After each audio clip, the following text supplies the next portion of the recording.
नमस्कार, स्वागत है आपका उत्कर्ष क्लासेज की इस ऑनलाइन क्लास में। दोस्तों, आज हम हिंदी भाषा के व्याकरण के सबसे बड़े अंग या महत्वपूर्ण इकाई या हिंदी भाषा के व्याकरण की मूलभूत इकाई पढ़ने जा रहे हैं और उस मूलभूत इकाई का नाम है दोस्तों वाक्य। क्या नाम है? वाक्य।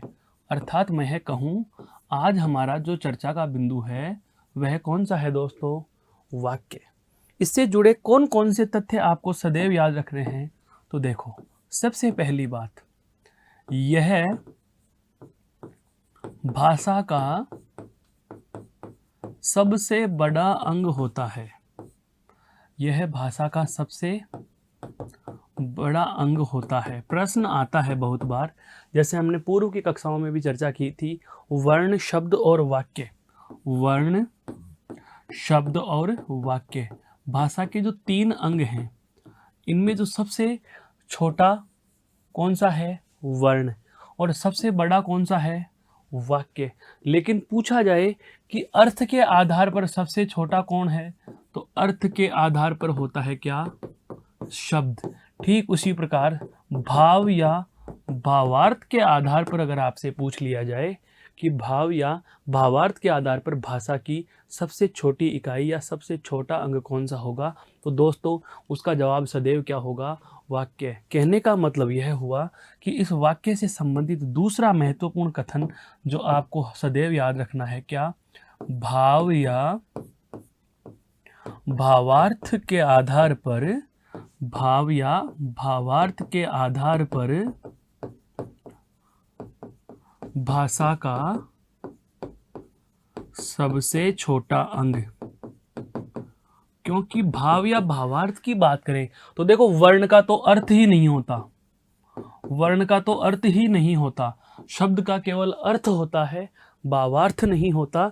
तो भाव या भावार्थ के आधार पर आपसे पूछ लिया जाए तो भाव या भावार्थ के आधार पर भाषा का सबसे छोटा अंग कौन सा होगा दोस्तों? तो आप अपना जवाब देंगे क्या? भाव या भावार्थ के आधार पर भाषा का सबसे छोटा अंग क्या होता है? वाक्य। और यदि आपको कोई शर्त नहीं देता, केवल सबसे बड़ा अंग पूछे, तो सबसे बड़ा अंग भी क्या होगा? वाक्य होगा। अब बात आती है कि वाक्य की परिभाषा क्या बनेगी? वाक्य की परिभाषा क्या बनेगी? तो देखो, इसकी हम परिभाषा को जानेंगे। इसकी परिभाषा के लिए हम क्या कहें?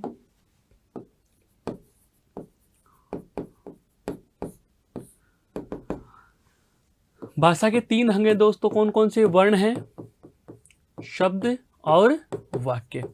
मैं कहूं कि वर्णों के योग से तो क्या बनेगा? शब्द। वर्ण के योग से क्या बनेगा? शब्द। और शब्द के योग से क्या बनेगा? वाक्य। लेकिन इस योग के साथ एक शर्त और जुड़ती है मेरे साथियों, और वह शर्त क्या जुड़ती है? शर्त यह जुड़ती है कि वर्ण इस प्रकार से जुड़े कि कोई अर्थ निकले। अर्थात योग कैसा होना चाहिए? सार्थक योग होना चाहिए। कैसा योग होना चाहिए? सार्थक होना चाहिए। मेरे कहने का आशय कुछ इस प्रकार से है कि 2 या 2 से अधिक वर्ण ऐसे जुड़े कि जुड़ने के बाद जो बनी इकाई है उसका कोई अर्थ निकले, तो वे शब्द हैं।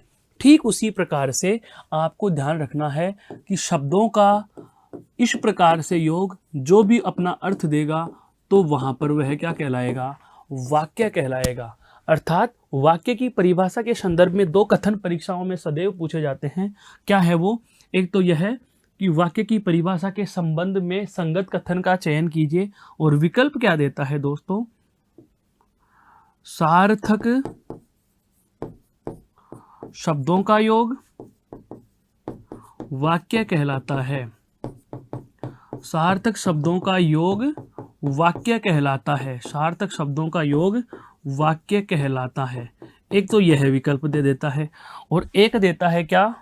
शब्दों का सार्थक योग वाक्य कहलाता है। शब्दों का सार्थक योग वाक्य कहलाता है। अब ऐसी स्थिति में दोनों लाइनें प्रथम दृष्टया तो हमें एक जैसी ही प्रतीत होती हैं, दोनों पंक्तियां एक जैसी ही प्रतीत होती हैं, लेकिन दोस्तों यहाँ बहुत माइनर अंतर है इनमें। क्या अंतर है वो देखो। क्या? शब्दों का, लेकिन शब्द कैसे हैं? सार्थक। सार्थक शब्दों का योग, जैसे मैं लिखूं सार्थक शब्दों का योग करूं, सार्थक में मैंने लिख दिया राम, नाम है तो सार्थक है। मैंने लिखा श्याम, नाम है सार्थक है। मैंने लिखा राधा, सार्थक है। मैंने लिखा मोहन। इसका मतलब ये नाम 4 हैं तो चारों सार्थक हैं, तो क्या इनको एक लाइन में लिख दिया वाक्य बन जाएगा? नहीं दोस्तों, सार्थक शब्दों का योग तब तक वाक्य नहीं है जब तक वह योग कैसा न हो, सार्थक नहीं हो जाता। अर्थात शब्द वही होता है जो सार्थक होता है, क्योंकि परिभाषा कह रही है वर्णों का सार्थक योग ही शब्द है। तो यह चीज़ तो हमें बताने की आवश्यकता ही नहीं है कि शब्द सार्थक होते हैं या नहीं होते, क्योंकि प्रत्येक शब्द कैसा होता है? सार्थक होता है। प्रत्येक शब्द कैसा होता है? सार्थक होता है। तो ये शब्द कैसा, लेकिन उनका योग कैसा होना चाहिए? योग उनका सार्थक होना चाहिए। परिभाषा यहाँ से निकलती है। तो परिभाषा के संदर्भ में जो संगत कथन का चयन होगा वो कौन सा होगा? शब्दों का सार्थक योग वाक्य है। कहने का मतलब राम लिख दिया, चलता है। अब यहाँ पर देखो 3 ही पद हैं, 3 ही पद हैं, लेकिन यहाँ 4 थे, 4 थे, यहाँ 3 है, फिर भी यह वाक्य है, यह नहीं है। यह पहले भी शब्द थे, अब भी शब्द हैं। तो अगर आपसे वाक्य की परिभाषा पूछ ली जाए तो वाक्य की परिभाषा के संदर्भ में हमारा जो संगत कथन होगा वह कौन सा होगा दोस्तों? परिभाषा के संदर्भ में जो संगत कथन होगा वह कौन सा होगा? तो ध्यान रखना, 2 या 2 से अधिक शब्दों का सार्थक योग वाक्य कहलाता है। वाक्य कहलाता है। पुनः सुन लीजिए, 2 या 2 से अधिक शब्दों का योग कैसा होना चाहिए? सार्थक होना चाहिए। योग कैसा होना चाहिए? सार्थक होना चाहिए। मेरे कहने का आशय यह हुआ कि 2 या 2 से अधिक शब्द इस प्रकार से जुड़े कि जुड़ने के बाद अपना कोई अर्थ दे। जैसे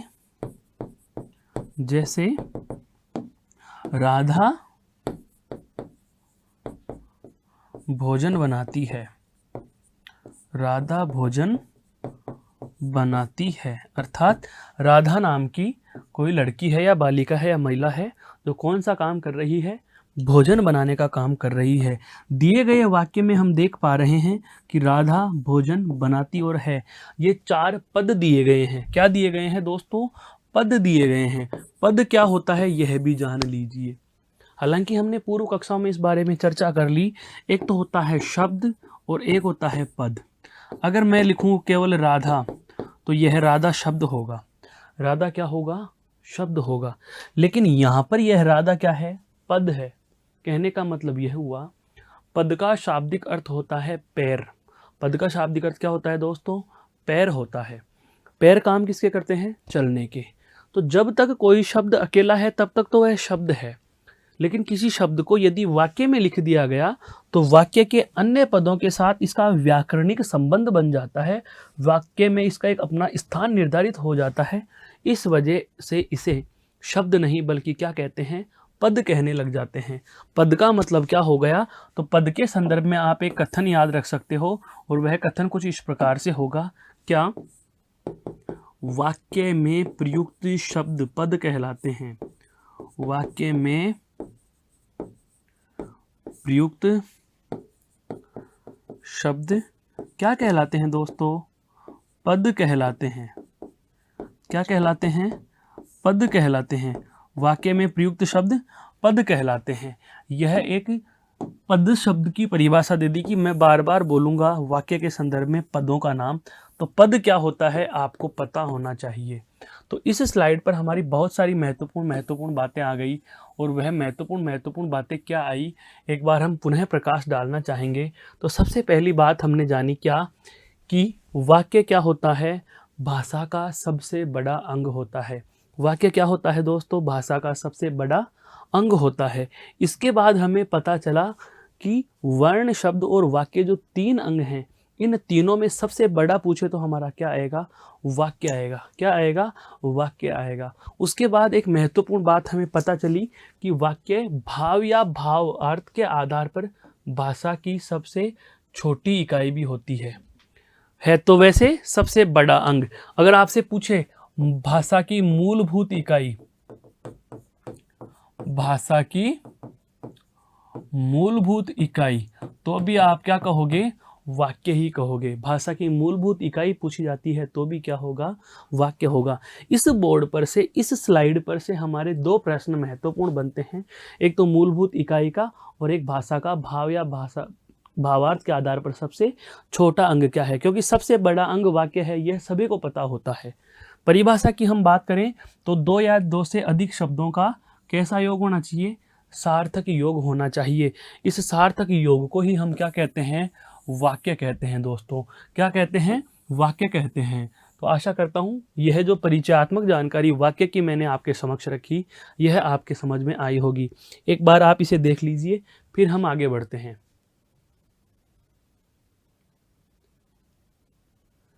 अब दोस्तों, वाक्य के परिचयात्मक विवरण के बाद हमारा अगला जो प्रश्न आता है वह आता है क्या? वाक्य के प्रकार का। क्या आता है दोस्तों?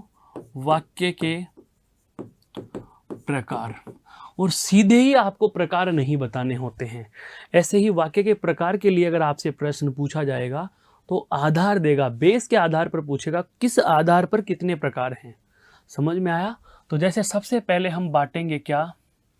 रचना के आधार पर या बनावट के आधार पर, आप कह सकते हो संरचना के आधार पर। तो रचना, संरचना या बनावट के आधार पर वाक्य के प्रकार। तो इस आधार पर वाक्य के कितने प्रकार होंगे दोस्तों? 3। कितने होंगे? 3। इसके बाद हम चर्चा करेंगे अर्थ के आधार पर, और अर्थ के आधार पर वाक्य के 8 प्रकार हम पढ़ने वाले हैं। लेकिन हमें यही ध्यान रखना है कि यदि आपको पूछ लिया जाता है रचना, बनावट या संरचना के आधार पर वाक्य के कितने प्रकार होंगे, तो दोस्तों इसका सदैव जवाब क्या आता है? 3 प्रकार होंगे। कौन कौन से होंगे 3 प्रकार? देखो, सबसे पहला आता है सरल या साधारण वाक्य। सबसे पहला कौन सा आता है? सरल या साधारण वाक्य। दूसरा आता है साथियों संयुक्त वाक्य। और तीसरा आता है दोस्तों मिश्र वाक्य। तीसरा क्या आता है? मिश्र वाक्य। इन तीनों की हम चर्चा करने वाले हैं अब। तो सबसे पहले हम बात करें वाक्य के प्रकार की, तो वाक्य के रचना या बनावट या संरचना के आधार पर कितने प्रकार होते हैं? 3। जानकारी के लिए आपको यह भी मैं साथ ही बता देना चाहूँगा, क्या अगर आपसे पूछा जाता है कि संरचना या रचना या बनावट के आधार पर, तो आपने 3 बता दिए, लेकिन यदि अर्थ के आधार पर पूछे जाएं, अर्थ के आधार पर, अर्थ के आधार पर वाक्य के प्रकार पूछ लिए जाएं, तो अर्थ के आधार पर वाक्य के प्रकार सदैव कितने होंगे दोस्तों? 8 होंगे। कितने होंगे दोस्तों?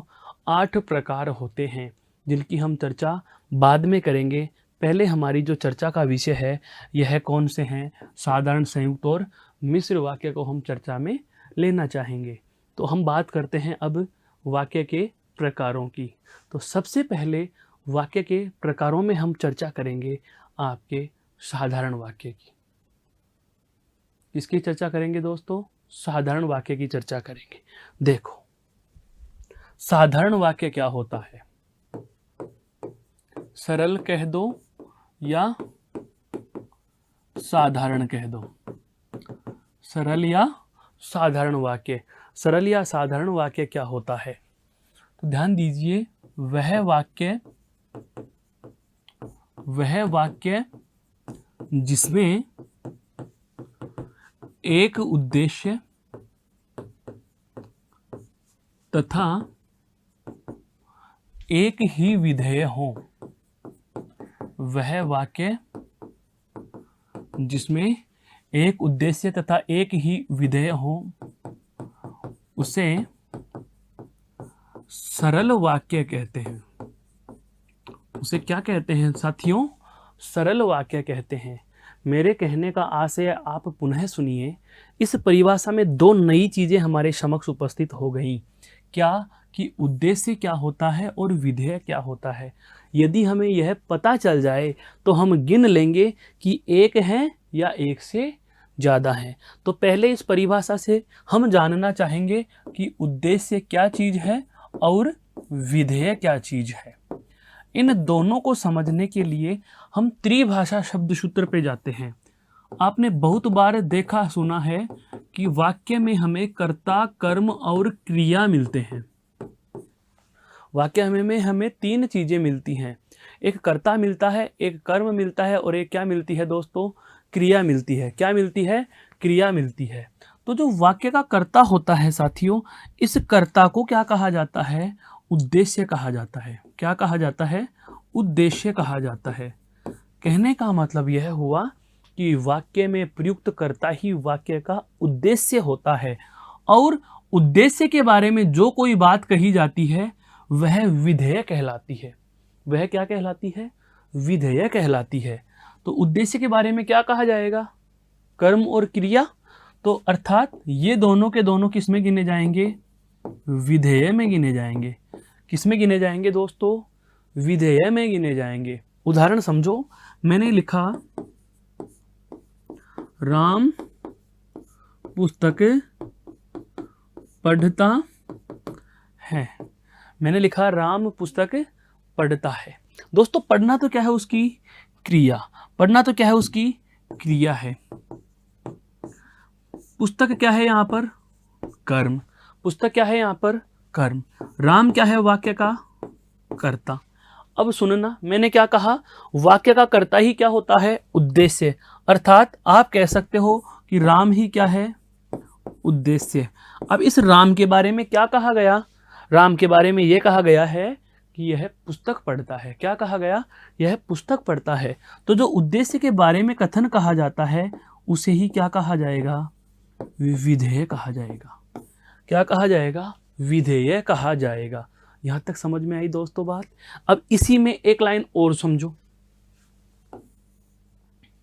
मैं कहूं मोहन का भाई राम धार्मिक पुस्तक ज्यादा पढ़ता है। मोहन का भाई राम धार्मिक पुस्तक ज्यादा पढ़ता है। अब ध्यान देना, यहां पर भी वही बात। पढ़ना तो क्या है दोस्तों? पढ़ना तो क्या है? उसकी क्रिया। ज्यादा शब्द क्या है यहां? क्रिया विशेषण।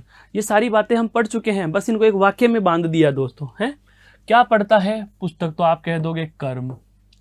धार्मिक शब्द पुस्तक की विशेषता बता रहा है कि पुस्तक कैसी है? धार्मिक है। तो इसे हम कहेंगे क्या? विशेषण। क्या कहेंगे? विशेषण। क्यों? क्योंकि यह कर्म है और कर्म एक कारक होता है और वाक्य में कोई भी कारक हो, चाहे वो कर्ता कारक हो, चाहे वो कर्म कारक हो, संबंध कारक हो, संप्रदान कारक हो, अपादान कारक हो या करण कारक हो, 8 में कोई सा भी कारक हो, या तो संज्ञा शब्द होता है या सर्वनाम शब्द होता है। तो जाहिर सी बात है पुस्तक शब्द संज्ञा है और संज्ञा की विशेषता बता रहा है तो सर्वनाम है। अब वाक्य में ये लिखा गया है तो इसे हम क्या कहेंगे? कर्म की विशेषता बता रहा है, अर्थात इसे कह सकते हैं कर्म का विस्तारक। जैसे कि यह क्रिया विशेषण है, इसे आप क्रिया का विस्तारक भी कह सकते हो। कौन पढ़ रहा है पुस्तक दोस्तों? राम। तो राम क्या हो जाएगा? वाक्य का कर्ता। राम क्या हो जाएगा? वाक्य का कर्ता हो जाएगा। तो मोहन का भाई, जैसे मान लीजिए 2 राम हो, एक तो है सोहन का भाई और एक है मोहन का भाई। मैं कहूँ राम पुस्तक पढ़ रहा है, आप कहेंगे कौन सा? कौन सा राम? राम तो 2 हैं। फिर मैंने उसकी स्पेशल पहचान बनाने के लिए कहा कि जो मोहन का भाई है ना वह है, अर्थात यह कर्ता की पहचान निश्चित कर रहा है, इसलिए इसे क्या कहा जाएगा? कर्ता का विस्तारक कहा जाएगा। क्या कहा जाएगा दोस्तों? कर्ता का विस्तारक कहा जाएगा। हम बात उद्देश्य और विधेय की करेंगे, लेकिन उससे पहले मैंने आपको यह चीज़ बता दी है कि उद्देश्य क्या होता है और विधेय क्या होता है। उद्देश्य होता है वाक्य का कर्ता और विधेय होता है कर्ता के संबंध में कहा गया कथन। अर्थात कर्ता को हम उद्देश्य कहेंगे और कही गई बात क्या होती है? कर्म और क्रिया। तो कर्म और क्रिया किस में आते हैं? विधेय में आते हैं। अब यदि आपके कर्ता, कर्म और क्रिया इनके साथ इनके विशेषण या विस्तारक जुड़े हों, जैसे ऊपर वाक्य में जुड़े हुए हैं, कर्ता के साथ कर्ता का विस्तारक भी है, कर्म के साथ कर्म का विस्तारक है और क्रिया के साथ क्रिया का विस्तारक है। तो यदि विस्तारक भी साथ लिख दिए जाते हैं तो जिसमें मूल शब्द शामिल होगा उसी में उसका विस्तारक शामिल होगा। मेरे कहने का आशय यह हुआ कि यदि कर्ता उद्देश्य होता है तो कर्ता का विस्तारक भी उद्देश्य में गिना जाएगा। यदि कर्म और क्रिया विधेय होती हैं तो कर्म और क्रिया के विस्तारक भी किस में शामिल हो जाएंगे दोस्तों? विधेय में शामिल हो जाएंगे। तो अब हम उद्देश्य और विधेय को परिभाषित करेंगे। तो परिभाषा कुछ इस प्रकार से बनेगी, क्या? वाक्य में प्रयुक्त कर्ता को उद्देश्य कहा जाता है। वाक्य में प्रयुक्त कर्ता को उद्देश्य कहा जाता है। उद्देश्य के अंतर्गत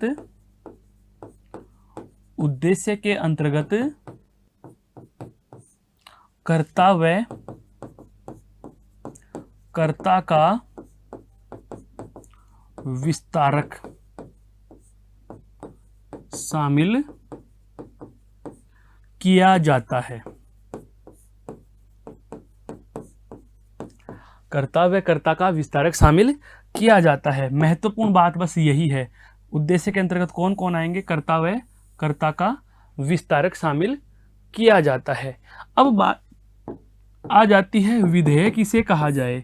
तो विधेय क्या होता है दोस्तों? कर्ता के बारे में जो भी कहा गया। राम क्या कर रहा है? पुस्तक पढ़ रहा है। तो कर्ता के अर्थात उद्देश्य के संदर्भ में, क्योंकि हमें पता चल चुका कर्ता को हम क्या कहेंगे? उद्देश्य। तो सीधे ही लिख दूंगा क्या कि उद्देश्य के संदर्भ में या उद्देश्य के संबंध में लिख दो। उद्देश्य के संबंध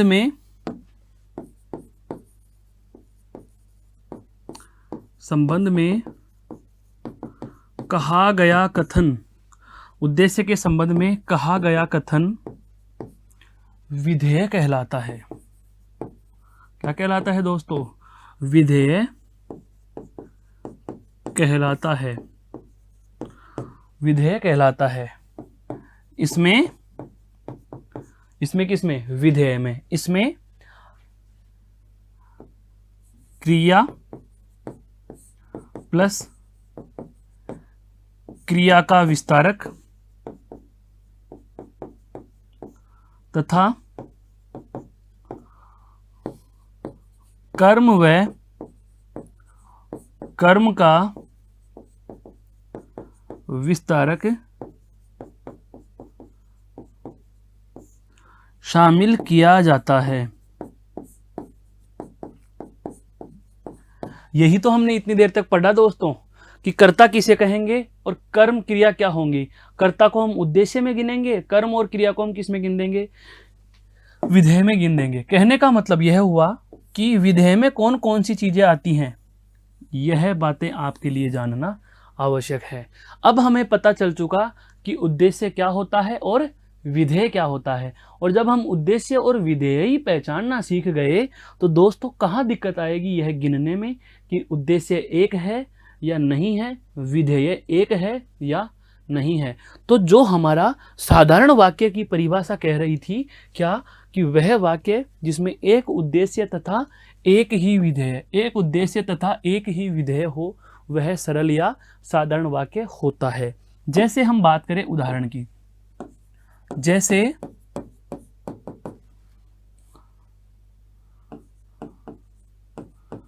राकेश ने पुस्तक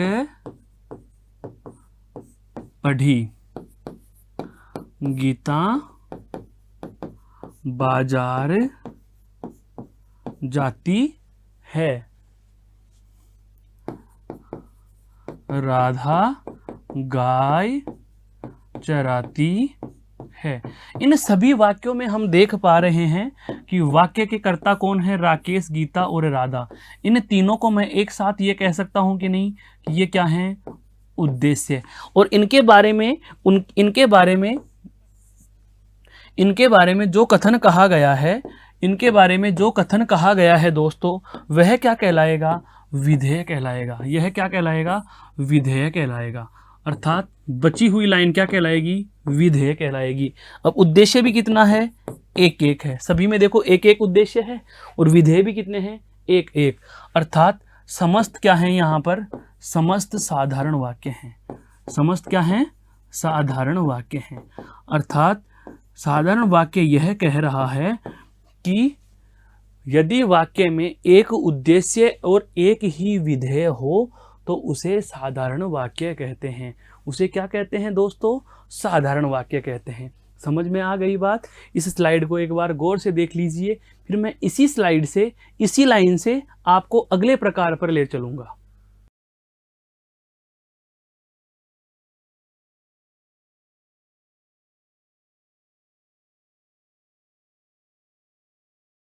यह तो हमारा साधारण वाक्य है, यह तो हमारा कौन सा है, साधारण वाक्य। अब उदाहरण के लिए मान लीजिए मैं इन दोनों लाइनों को एक साथ लिख दूं, कैसे लिख रहा हूं वो जानो एक बार। मैंने कहा राम ने पुस्तक पढ़ी और राधा बाजार गई। राम ने पुस्तक पढ़ी है और राधा बाजार गई। यहां ध्यान देने वाली बात यह है, यह कौन है दोस्तों, कर्ता। पुस्तक पढ़ी कर्म और क्रिया, ये दोनों क्या कहलाएंगे, विधेय। और यहां पर क्या है, उद्देश्य। यहां तक तो कोई दिक्कत नहीं आई, यहां तक तो हमें कोई दिक्कत नहीं आई। फिर आगे देखो, राधा कौन है वाक्य में, कर्ता। कहां गई है, बाजार। यह अधिकरण हो गया, या आप कह सकते हो कर्म का, क्रिया का विस्तारक, क्योंकि स्थानवाचक क्रिया विशेषण है ना। जाना क्या है उसकी, क्रिया। तो क्रिया और क्रिया का विस्तारक तो क्या होंगे दोस्तों, विधेय। और कर्ता क्या कहलाएगा, उद्देश्य। हमारे साधारण वाक्य की परिभाषा क्या कह रही है कि उद्देश्य भी एक हो और विधेय भी एक हो तो उसे क्या कहेंगे, सरल कहेंगे। लेकिन यहां पर ध्यान दीजिए, उद्देश्य भी कितने हो गए, यहां उद्देश्य कितने हो गए, देखो ये एक और यह दो। विधेय भी कितने हो गए, एक, और यह कितने हो गए, दो। बीच में क्या जुड़ा हुआ है, योजक। यह क्या जुड़ा हुआ है, योजक जुड़ा हुआ है। साथियों, कहने का आशय क्या होगा, कहने का आशय यह है मेरा कि जब वाक्य में कर्ता के साथ, या हम कहें जब वाक्य में एक से ज्यादा उद्देश्य हो और एक से ज्यादा ही क्या हो, विधेय हो। मेरे कहने का आशय आप पुनः समझने की कोशिश करें।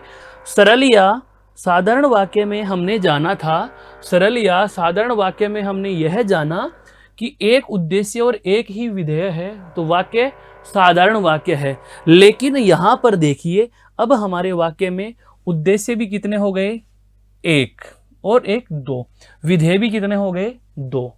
अर्थात यहां से यहां तक तो यह क्या है, साधारण है, और यहां से यहां तक भी यह क्या है, साधारण है।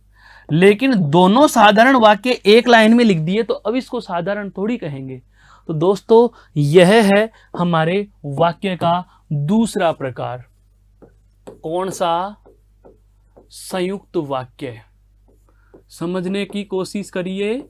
मेरे कहने का आशय क्या है कि जब एक से अधिक साधारण वाक्य एक साथ आ गए तो वहां कौन सा हो जाएगा, संयुक्त वाक्य हो जाएगा। अब परिभाषा से समझ लो। इसकी परिभाषा पता है क्या होती है, संयुक्त वाक्य में लिखा जाता है कि जब एक वाक्य में एक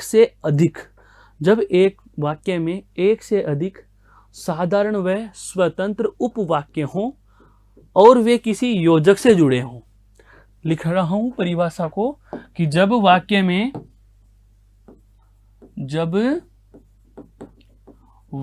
में एक से अधिक साधारण व स्वतंत्र उपवाक्य हों तथा वे किसी योजक से जुड़े हों,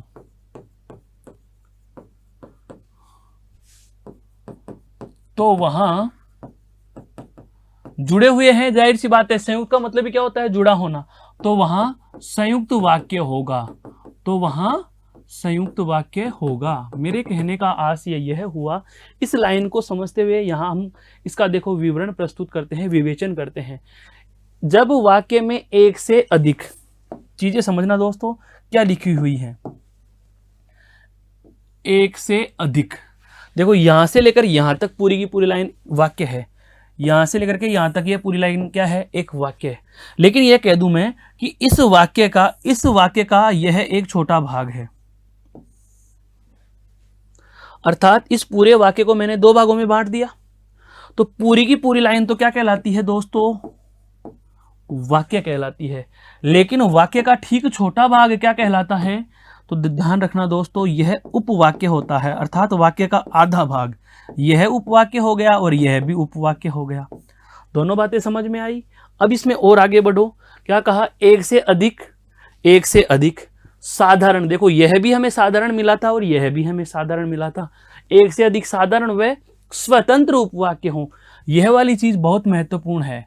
कैसे होने चाहिए, साधारण भी होने चाहिए और स्वतंत्र भी होने चाहिए।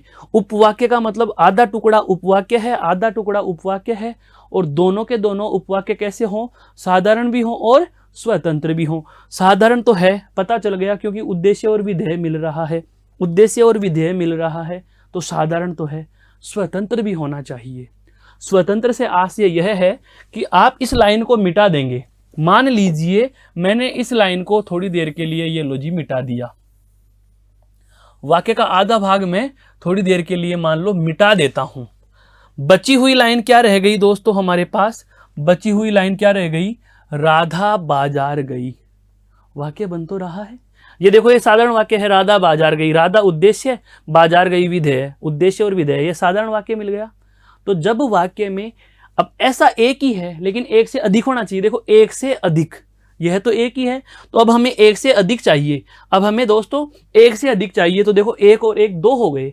तो जब वाक्य में एक से अधिक साधारण और स्वतंत्र का मतलब जब वाक्य के आधे भाग को हटा दो या एक उपवाक्य को हटा दो, तो शेष रहे उपवाक्य पर, जब वाक्य के एक उपवाक्य को आप हटा देते हो तो शेष रहे उपवाक्य पर कोई प्रभाव नहीं पड़ना चाहिए। राम ने पुस्तक पढ़ी, इस बात पर कोई फर्क नहीं पड़ा जब आपने यह लाइन मिटा दी कि राधा बाजार गई। तो यह क्या हो गया, स्वतंत्र उपवाक्य हो गया दोस्तों, यह क्या हो गया, स्वतंत्र उपवाक्य हो गया। फिर अगली बात क्या आ गई, ये किसी योजक से जुड़े होंगे, ये किसी योजक से जुड़े होंगे। योजक देखो यहां पर योजक की बात करें, ये योजक जुड़ा हुआ है, और भी योजक मिल सकते हैं हमें। योजकों की बात करें तो संयुक्त वाक्य में कौन कौन से योजक मिलते हैं, तो देखो योजक आते हैं और, या, अथवा, तथा, एवं, व, लेकिन, किंतु, परंतु आदि।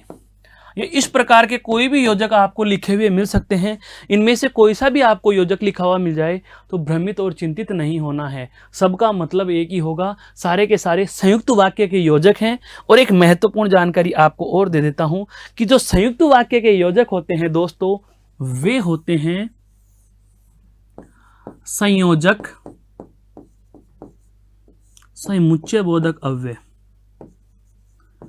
समुच्चय बोधक अव्यय, अव्यय आपके पाठ्यक्रम में है, और समुच्चय बोधक अव्यय के हम बिल्कुल समुच्चय बोधक अव्यय के दो प्रकार करते हैं, एक संयोजक और एक विभाजक। तो ये कौन से हैं, संयोजक समुच्चय बोधक अव्यय हैं।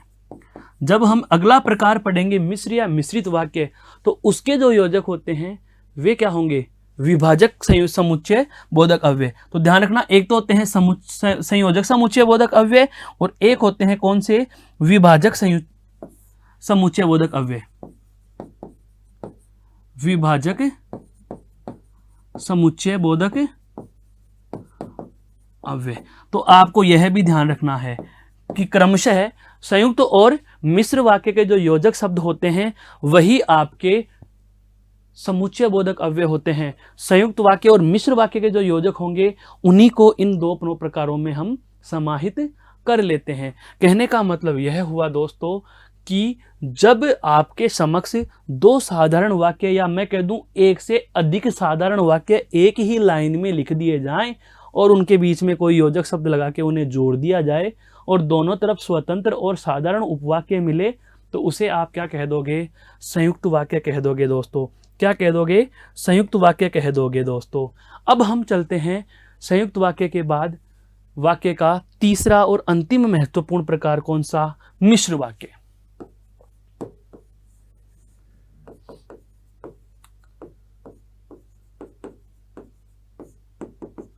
मिश्र वाक्य के लिए क्या कहा जाता है वो समझो।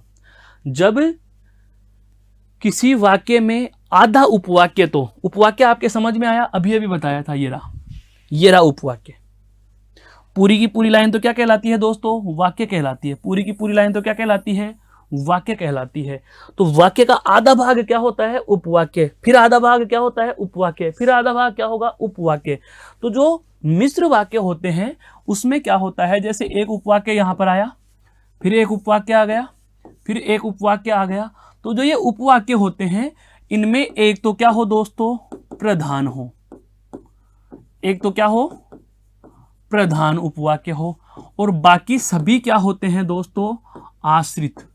बाकी सभी क्या होते हैं दोस्तों? आश्रित। और भी होगा तो वह भी क्या होगा? आश्रित। जैसे हम बात करें संयुक्त वाक्य में तो वे क्या है? स्वतंत्र हैं। एक को मिटाने पर दूसरे पर कोई प्रभाव नहीं पड़ा। लेकिन जब आप आश्रित की बात करते हो तो प्रधान को हटा दोगे तो आश्रित अपने आप ही निपट जाएंगे। जैसे यह तो हो गया प्रधान, यह क्या है?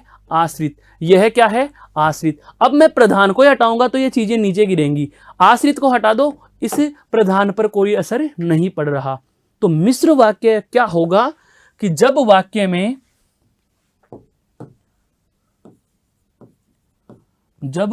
में एक प्रधान उपवाक्य हो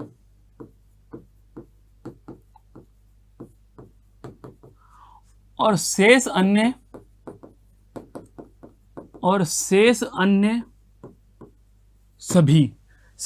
सभी चाहे जितने भी बचे हों, शेष अन्य सभी आश्रित उपवाक्य हों।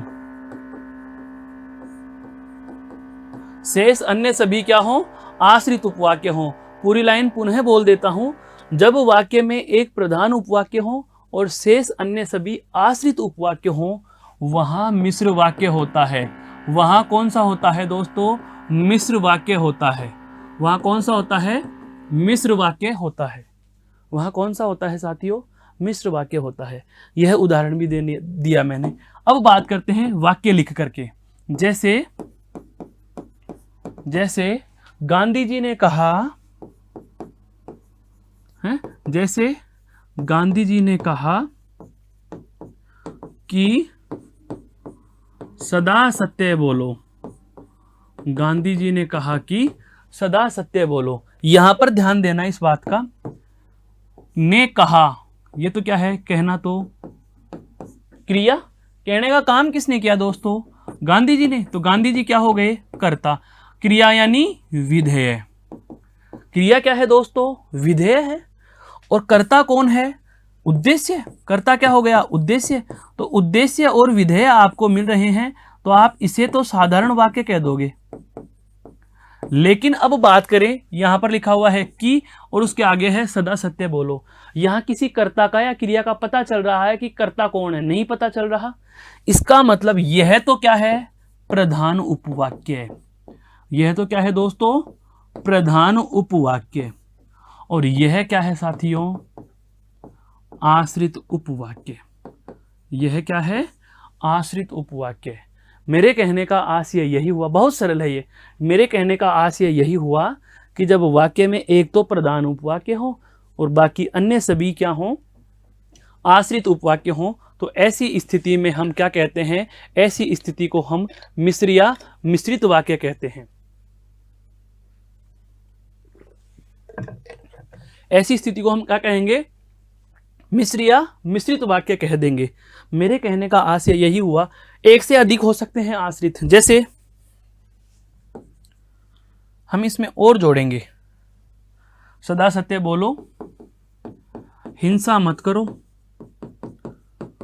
हिंसा मत करो। हमने क्या लिख दिया? सदा सत्य बोलो, हिंसा मत करो। तो जाहिर सी बात है यहां पर यह लाइन भी क्या हो जाएगी? हिंसा मत करो।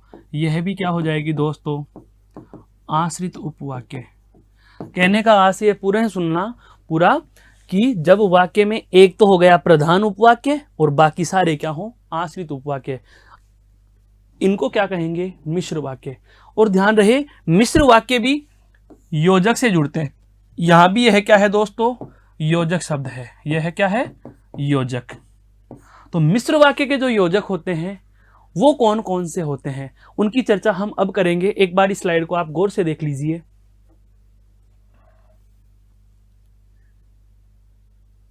क्योंकि जो मिश्र वाक्य के योजक होते हैं उसके आधार पर आपको एक चीज और बता देना चाहूंगा कि संयुक्त वाक्य में तो कोई और प्रकार नहीं होते, लेकिन जो मिश्र वाक्य के योजक होते हैं इसके बाद जो शुरू होने वाला उपवाक्य है जिसे हम आश्रित उपवाक्य कह रहे हैं, हिंदी में उसके भी प्रकार हो जाते हैं। आश्रित उपवाक्य के 3 प्रकार होते हैं: संज्ञा आश्रित उपवाक्य, विशेषण आश्रित उपवाक्य और क्रिया विशेषण आश्रित उपवाक्य। तो हम बात करते हैं इन योजकों की, फिर उसके बाद आश्रित उपवाक्य के भेदों की। तो देखो बिंदु हमारा वही चल रहा है, मिश्र वाक्य विशेष हम बात कर रहे हैं। और मिश्र वाक्य विशेष में हम सबसे पहले क्या लिखेंगे? इसके योजक। क्या लिखेंगे? योजक। योजक कौन कौन से हैं? एक तो है कि, एक है क्योंकि, कि और क्योंकि। फिर आता है जिसे, जिन्हें, जो, जिन्हें, जिसे, जो, जिनको आदि। फिर एक आता है जैसे, जैसे जैसे, ज्यों, ज्यों ज्यों,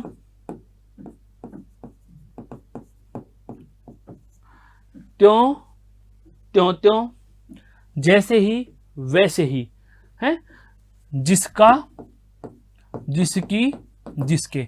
तो ये कुछ योजक हैं जहां से आपका आश्रित उपवाक्य आरंभ होता है। आश्रित उपवाक्य के लिए सदैव याद रखना क्या? आश्रित उपवाक्य, आश्रित उपवाक्य सदैव योजक से आरंभ होता है।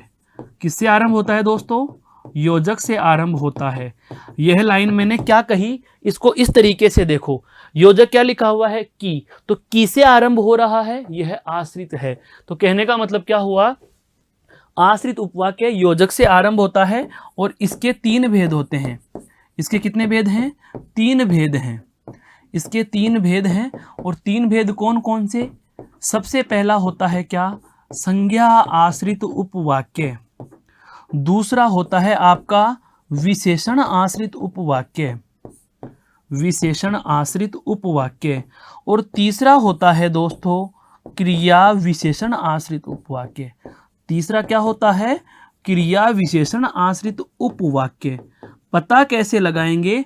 तो पता लगाने के लिए आपको सिर्फ इतना सा ही ध्यान रखना है कि ये योजक से आरंभ होंगे। अब कौन सा है तो वो भी बता देता हूं। की और क्योंकि से आरंभ होते हैं, वे होते हैं आपके संज्ञा आश्रित उपवाक्य। क्या होते हैं दोस्तों? संज्ञा आश्रित उपवाक्य। यदि जिसे, जिन्हें, जो, जिनको, जिसका से आरंभ होते हैं वे हैं आपके कौन से? विशेषण आश्रित उपवाक्य। विशेषण आश्रित उपवाक्य वो क्या है? विशेषण आश्रित उपवाक्य। और शेष रहे कौन से आ जाएंगे दोस्तों? क्रिया विशेषण आश्रित उपवाक्य। क्रिया विशेषण आश्रित उपवाक्य। यह बात समझ में आ चुकी होगी दोस्तों कि इन योजकों को मैंने इस श्रेणी से क्यों रखा था। ये आपके आश्रित उपवाक्य के 3 प्रकारों को भी बता देते हैं और आपके मिश्र वाक्य के सारे योजक भी आपके समक्ष उपस्थित हो जाते हैं। तो यह जो चर्चा रही हमारी महत्वपूर्ण चर्चा रही। यह साधारण सी चर्चा जो हमने आरंभ की थी दोस्तों, कहाँ से आरंभ हुई थी? वाक्य से आरंभ हुई। और उसके बाद हम सबसे पहले बात कर चुके हैं वाक्य के प्रकार किसके आधार पर? रचना, बनावट या संरचना के आधार पर जो 3 भेद हैं उनकी।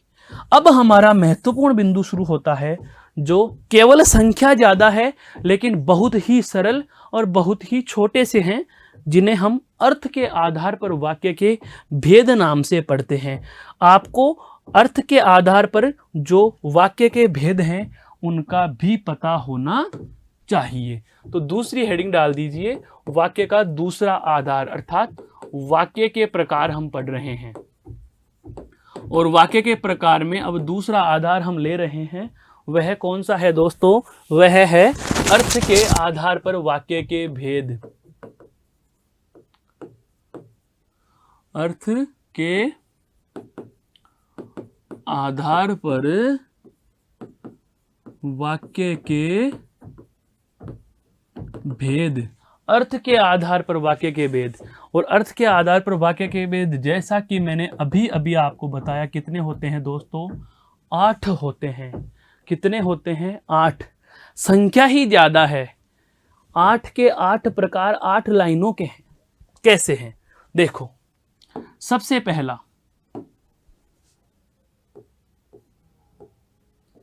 विधानार्थक वाक्य। सबसे पहला कौन सा है दोस्तों? विधानार्थक वाक्य। दूसरा है दोस्तों आज्ञार्थक वाक्य। दूसरा क्या है? आज्ञार्थक वाक्य। तीसरा है इच्छार्थक वाक्य। चौथा है आपका प्रश्नार्थक वाक्य। चौथा क्या है? प्रश्नार्थक वाक्य। पांचवा है आपका दोस्तों निषेधार्थक वाक्य।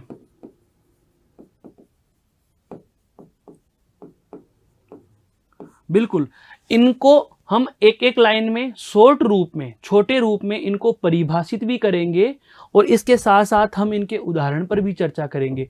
केवल पहले हम इनके नामों से परिचित हो रहे हैं। पहले हम इनके नामों से परिचित हो रहे हैं दोस्तों। जैसे अगला आता है संदेहार्थक वाक्य।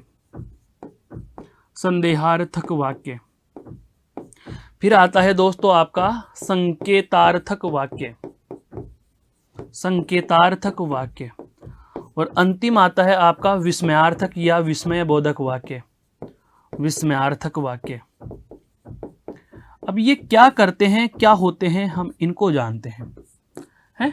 सबसे पहले मैं बात करना चाहूंगा किसकी? विधानार्थक वाक्य की।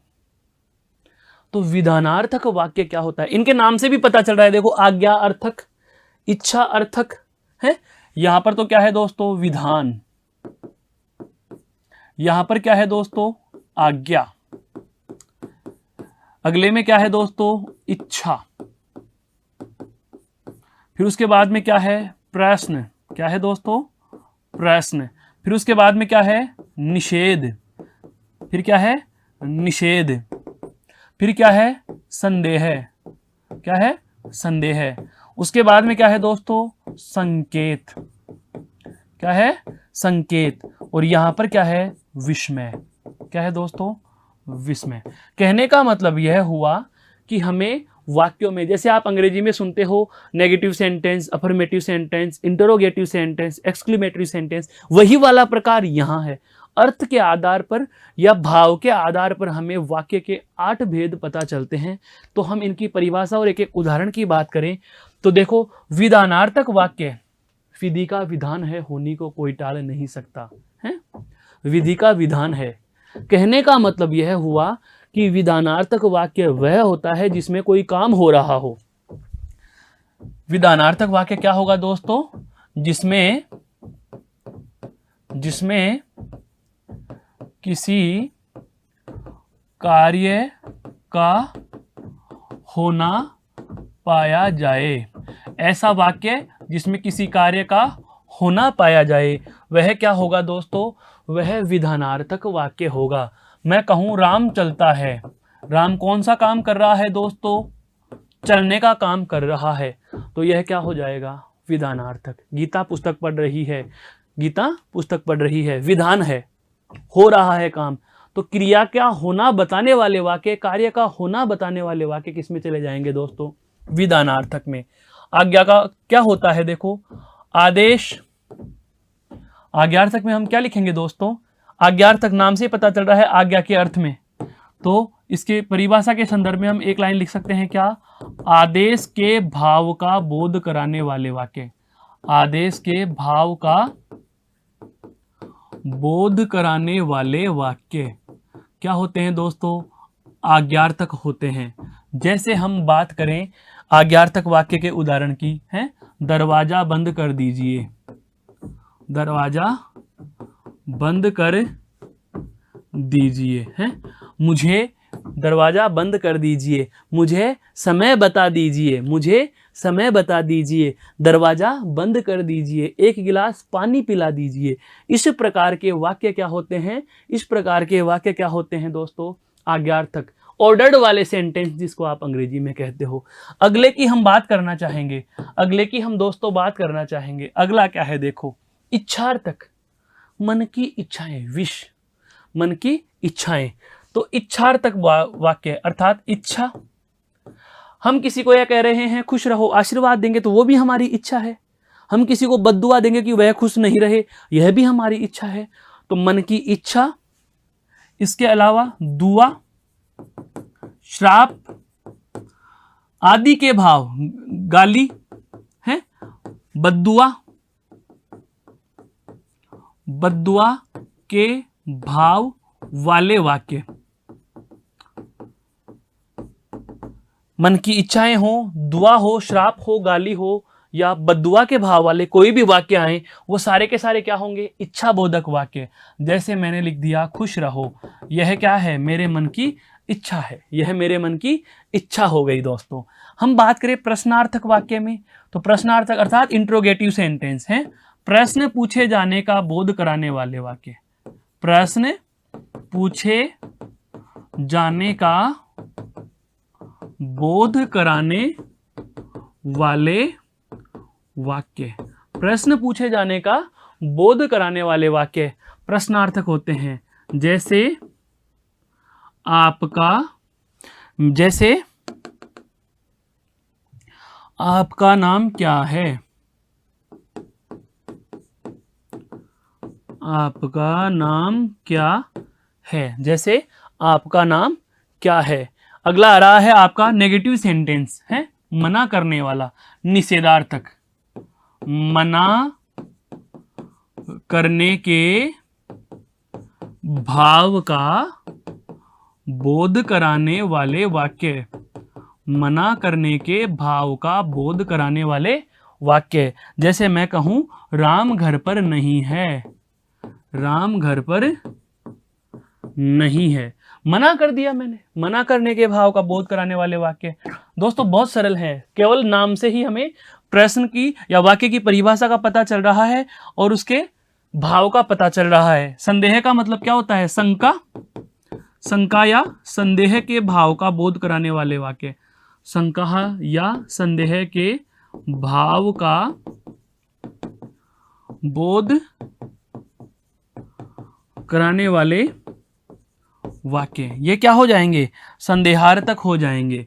जैसे शायद कोई आ रहा है, शायद कोई आ रहा है, शायद हमारी बातें कोई सुन रहा है, शायद, मुझे लगता है। शंका है, संदेह है, तो जहां भी शंका या संदेह के भाव का बोध हो वहां पर कौन सा हो जाएगा दोस्तों?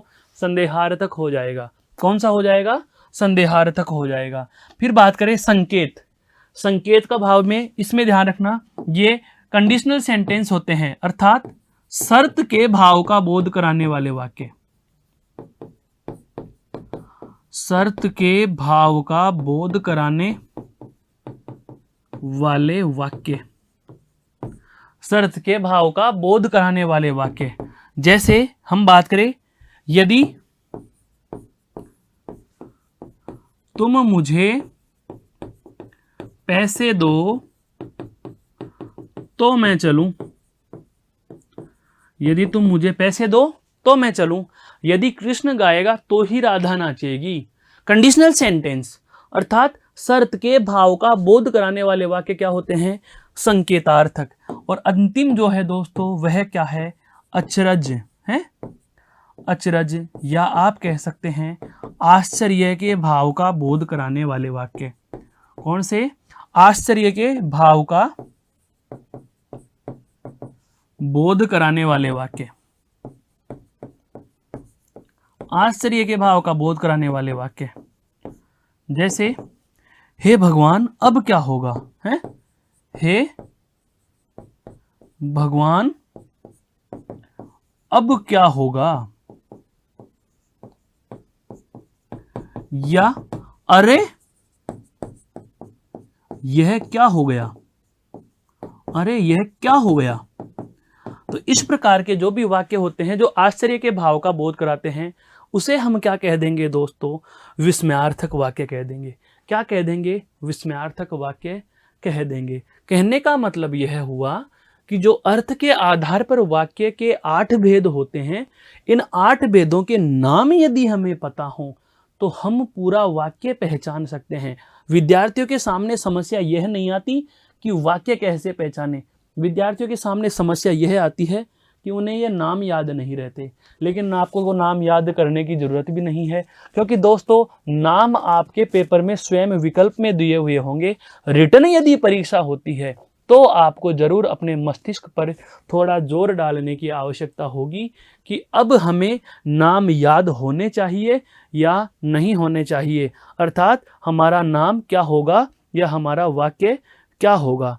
तो इस बात का हमें ध्यान रखते हुए एक बार हम इन्हें पुनः देख लेते हैं कि अर्थ के आधार पर वाक्य के भेद कितने होंगे। तो दोस्तों अर्थ के आधार पर बेसिक से आपके 8 भेद होते हैं। अर्थ के आधार पर आपके बेसिक से कितने भेद होते हैं दोस्तों? 8 भेद होते हैं। और उन 8 के नाम कुछ इस प्रकार से हैं। सबसे पहले हमने लिया कौन सा? संदेहार्थक वाक्य। सबसे पहले हमने क्या ले लिया दोस्तों? संदेहार्थक वाक्य। संदेहार्थक वाक्य या विधानार्थक वाक्य या संकेतार्थक वाक्य, इच्छार्थक, आज्ञार्थक, निषेधार्थक और प्रश्नार्थक। तो ये जो 8 नाम हैं इनमें क्या होगा? आपको समय, शर्त, शंका, मना, प्रश्न, इच्छा, आदेश। अगर आदेश का कोई बोध हो, जैसे एक गिलास पानी पिलाइए, चुपचाप बैठ जाओ, है, दरवाजा बंद कर दीजिए। बहुत बार आपने अंग्रेजी में सुना होगा open the door, close the window. इसका मतलब क्या हुआ? ऑर्डर्ड वाले सेंटेंस। कौन सा हो गया? ऑर्डर्ड वाले सेंटेंस। विधानार्थक में केवल यहां पर आपको ध्यान रखने की बात है, केवल एक वाक्य ऐसा है जिसमें हमें सोचना पड़ता है कि यह क्या होगा? विधानार्थक। तो इसके लिए भी आपको जितनी परेशान होने की जरूरत नहीं है। विधानार्थक अर्थात विधि का विधान है, होने को कोई टाल नहीं सकता। यह लाइन हम बहुत बार बोलते हैं, सुनते भी आए हैं। तो विधान का मतलब होना। विधान का मतलब क्या होता है दोस्तों? होना। अर्थात ऐसा कोई भी वाक्य हो जिसमें कार्य का होना पाया जाए, ऐसा कोई भी वाक्य जिसमें होना पाया जाए, क्रिया हो रही हो, वहां पर क्या होगा? विधानार्थक वाक्य हो जाएगा। फिर अगला कौन सा आया हमारा? आज्ञार्थक वाक्य। आदेश, ऑर्डर, आज्ञा के भाव का बोध कराएगा। इच्छार्थक में मन की इच्छा हो सकती है, दुआ हो सकती है, आशीर्वाद हो सकता है, शाप, श्राप या गाली हो सकते हैं। उनका कोई भी वाक्य है तो इच्छार्थक। प्रश्न पूछे तो आपका दोस्तों कौन सा हो जाएगा? प्रश्नार्थक हो जाएगा। कौन सा हो जाएगा दोस्तों? प्रश्नार्थक वाक्य हो जाएगा। यदि मना करने के भाव का बोध कराता है तो वह आपका कौन सा हो जाएगा? निषेधार्थक हो जाएगा, जिसको हम नेगेटिव सेंटेंस भी कहा करते हैं। अगर शंका या संदेह की स्थिति को अभिव्यक्त करने वाला वाक्य है तो आप उसे संदेहार्थक कहते हो। और यदि शर्त दे दी जाए वाक्य में, जैसे हेतु हेतु मत भूतकाल के वाक्य होते हैं, है, यदि तुम पढ़ते तो अवश्य पास हो जाते, यदि तुम बुलाते तो मैं अवश्य आता। कहने का मतलब यह हुआ कि यदि आपको शर्त दे दी जाए, अर्थात शर्त के भाव को अभिव्यक्त करने वाला वाक्य मिल जाए तो उसे हम क्या कह देंगे? शर्त वाला वाक्य, संकेतार्थक वाक्य। यदि आप में आश्चर्य या अचरज की बात कर ली जाए तो वह क्या होगा? विस्मय बोधक या विस्मयार्थक वाक्य। तो कुछ इस प्रकार से आज हमने जो शुरू की थी यात्रा हमारी दोस्तों वाक्य बिंदु से, और वाक्य बिंदु से शुरू करके हमने जाना कि वाक्य क्या होता है। वाक्य के प्रकार रचना के आधार पर 3 और अर्थ के आधार पर 8 होते हैं। रचना के आधार पर जो 3 थे उनमें सबसे पहले सरल वाक्य। सरल वाक्य में एक उद्देश्य और एक विधेय, जो हमने जाना उद्देश्य कर्ता होता है और विधेय में क्रिया और कर्म तथा इनके विस्तारक शामिल होते हैं। उसके बाद हमने संयुक्त वाक्य जाना और संयुक्त वाक्य के योजकों की चर्चा की। फिर मिश्र वाक्य को जाना और मिश्र वाक्य के योजकों के आधार पर ही हमने आश्रित उपवाक्य और उस आश्रित उपवाक्य के भेदों की चर्चा की। फिर हमारी अंतिम जो चर्चा रही अब क्या, वाक्य के अर्थ के आधार पर 8 भेद। तो इस प्रकार से हम हमारे इस खूबसूरत से बिंदु को बहुत ही सही तरीके से समझकर इस वाक्य बिंदु को भी पूर्णता प्रदान करते हैं। आशा करता हूँ यह आपके बेहद समझ में आया होगा। कोई भी समझ में नहीं आ रहा हो, कोई भी समस्या या शंका हो तो आप बेझिझक कमेंट करके पूछ सकते हैं। फिर मिलेंगे अगले किसी नए बिंदु के साथ। तब तक के लिए धन्यवाद। जय हिंद, जय भारत। धन्यवाद दोस्तों।